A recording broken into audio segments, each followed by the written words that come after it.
Education Secretary Sani Angara. Good morning, sir. Ang report ng Bilyonaryo Channel dito, doon sa kanila pong sinaliksik, hango po sa DPWH files na ito. Para daw po sa taong 2025, meron pong 105 projects. Bagamat siya po ay hindi na senador, baby girl, pero napaglaanan pa rin daw ho ng malaking pondo, and this time, ang chairman po ng Committee on Finance ay si Grace po. Alright? At si Saldi Niño. Silang dalawa ho yan. No? Ang pareho po na kumakatawan po sa Kongreso. At sa BICAM, hindi maaari maghugas ng kamay yung dalawa kasi kayo yung dalawang chairman ng dalawa pong kapulungan sa usapin po ng budget. 105 projects under the National Expenditure Program at ito po ay nakumpirma daw nila ng Bilyonaryo Channel sa DPWH contracts. Hango daw sa kanilang pagsasaliksik. Ang halaga po ng proyekto, more or less 2 billion pesos. Doon po sa 105 projects, 92 doon, so kumbaga halos 100% na, ay para sa lalawigan po ni Ginoong Angara na Aurora. Alright. At doon po sa report nila, may sinasabi, gaya po ng nababanggit din ni Senator Ping Lacson, na ito'y under po doon sa BIP tsaka yung SIPAG. Nagkaroon sila ho ng bagong mga bansag sa mga pagkukunan po ng naturang proyekto at identification ng mga proyekto under the BIP, yung basic infrastructure at saka yung may sipag pa sila sinasabi, yung sustainable, blah blah blah, etc. But basically po, ito ho ay mga proyekto ng DPWH. Ngayon, nilagyan lang ho nila ng mga bago pong mga bansag. Okay, so ang sinasabi po dito mga kapatid, yung pong mga proyekto ay nakalagay sa NEP at naipasa po, at nagkaroon ng mga kontrata umano sa DPWH sa Aurora. So, ano po ang anomalya dito? Ngayon pa lang, baby girl, masasabi natin na walang anomalya dyan. Basically po, kahit na hindi ka na senador, napaglaanan yung iyong lalawigan ng ganito kalaki at kadaming proyekto, wala dong anomalya. Wala doong sinasabi po na paglabag sa batas.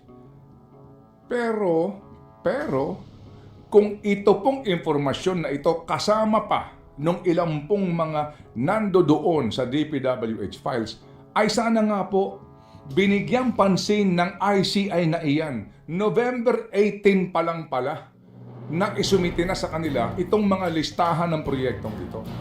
Sa Ombudsman November 26, kung ito pong mga listahan na ito'y totoo, kung itong ICI na ito ay hindi nagbabarat kayo, at palagay ko po'y dapat na talagang i-abolish, sayang lang po ang pera ng bayan dyan, at sayang lang po ang ating pong pag-asa dyan. Yan po ay nagmimistulang clearing house nila kung sino ho lamang ang kanilang gustong tumbukin, with all due respect, Paskong Pasko. So ito pong mga informasyon na ito nga sana ay lead na para ho natin matumbok at malaman kung meron bang anomalya o wala, o meron ho bang paglabag sa anti-graft law o maging sa ethical standards for public officials. Sa ano hong pamamaraan halimbawa? Kasi kung wala, i-clear yung executive, i-clear ho yung nasa executive, yung pong cabinet secretary. Halimbawa. Correct. Okay. So ito ho mga proyektong ito ni Angara, proyekto po sa Aurora Province, sa ilalim umano ng pagiging proponent, Ikaw ho ang humingi nito umano. Wala tayong sinasabi na agad pong may anomalya, pero ito lang po sa atin. Matutumbok mo yan, girl, kung yung mga contractors doon sa mga proyekto sa Aurora ay may kaugnayan kay Angara. Yun eh. Kung yung mga proyektong ito, sino ba ang mga kontratista dito? At may koneksyon ba ito kay Sani Angara?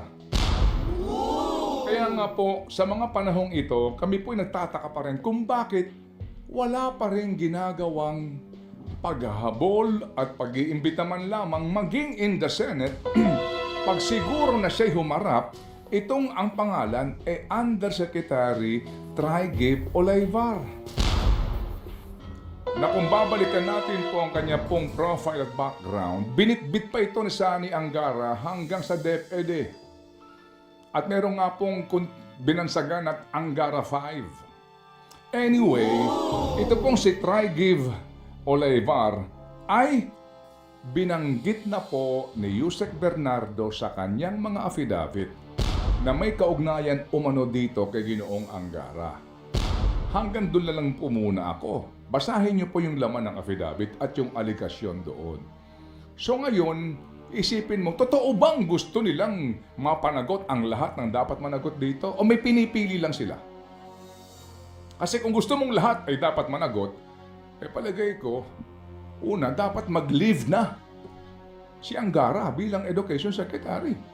At hayaan niyang gumulong ang malayang investigasyon kasi hanggat nandidiyan ka pa at nakapwesto, maaari mong gamitin ang iyong impluensya. With all due respect kay Sani.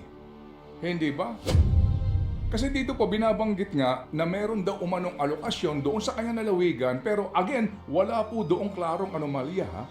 Ito lang po sa atin dito, sino yung mga contractors noon at ano ang kaugnayan noon dito po kay Olaivar o maging kay Angara kung meron man. Bakit nga po hanggang ngayon wala pa rin pong patawag doon sa Olaivar? Ito ho ba'y nasa Pilipinas pa? Maging in the Senate, hindi ito inobliga eh. Yung Adrian Bersamin, ganun din po, hindi rin po inobliga. Bagamat nababanggit sila dito po sa mga affidavit ito. As a matter of fact, yung pong sinasabi na delivery ng halos 2 bilyon sa basement ng isang hotel sa Manila, Olaivar po ang starring doon, di ba?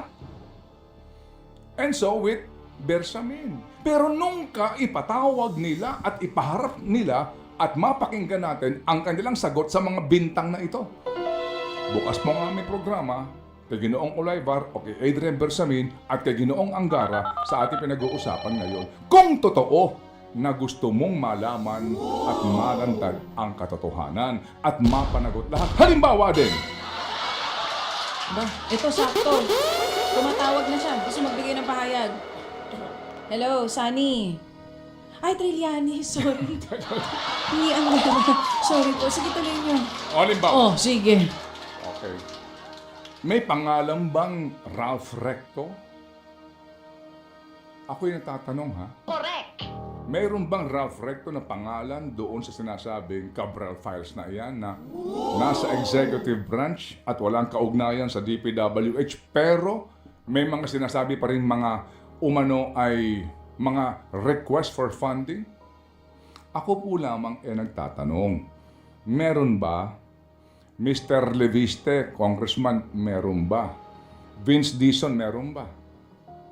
Kung meron man, ang tanong, kung meron man, totoo ba na yung mga proyekto ay naisama, hindi lang sa NEP, kundi mismong sa line items ng DPWH? At kung meron man, ikaw kasi, Gulat mo ko at kung meron man? at kung meron man, saang lugar yun ng mga proyekto? Sa Batangas ba? Kung sa Batangas man, Gugulat ka na naman sino ang mga kontratista? Sa Batangas ba? Nagtatanong nga Kaya ako. ngayon din, kung Batangas yan, good morning sa mga kamag-anak ko sa Batangas. Gusto ko lang bumati. Kung sa Batangas man, sino ang kontratista? Kung meron man. Oo. Ito ba ay kumpanya ni Edwin?